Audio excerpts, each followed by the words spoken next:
কোনো এক শুভাকাঙ্ক্ষী আমাকে কমেন্ট করছেন, ম্যাডাম পিছন দিয়ে সহবাস করলে কি বাচ্চা হয় বলুন প্লিজ।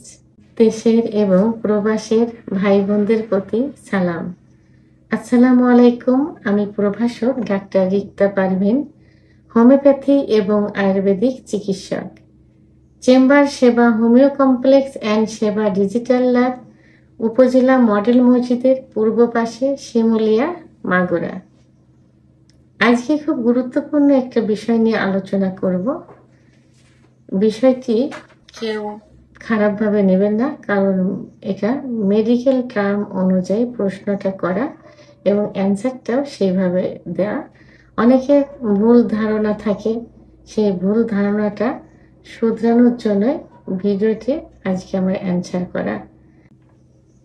শুভাকাঙ্ক্ষী পিছন বলতে কোনটা বুঝিয়েছেন আমি আসলে সেভাবে বুঝতে পারিনি, কারণ পিছন দিয়ে অ্যানাল সেক্স করে, যেটা মলদ্বার দিয়ে, আবার পিছন দিয়ে যোনিপথ দিয়েও কিন্তু সহবাস করে। তা আমি প্রথমেই বলবো, অ্যানাল সেক্স কিন্তু ইসলামের দৃষ্টিতে সম্পূর্ণ নিষিদ্ধ এবং কবিরা গুনাহ। সেহেতু অ্যানাল সেক্স কখনোই করা যাবে না। আল্লাহ তাআলা সেক্স করার জন্য নির্দিষ্ট একটা জায়গা দিয়েছেন, সেটা পুরুষাঙ্গ, মহিলাদের যোনিপথ।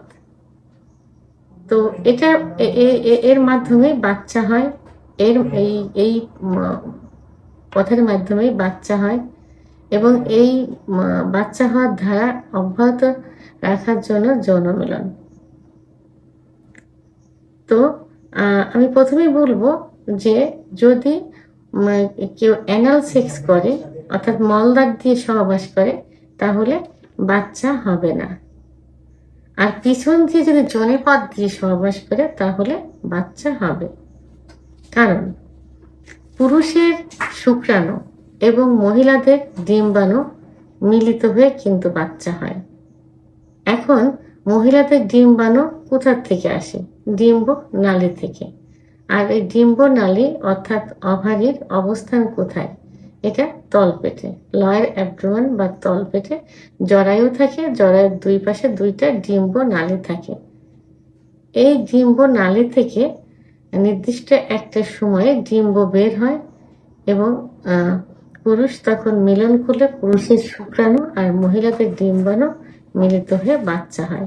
তাহলে সেটা যোনিপথ দিয়ে কিন্তু সহবাস করলে বাচ্চা হবে।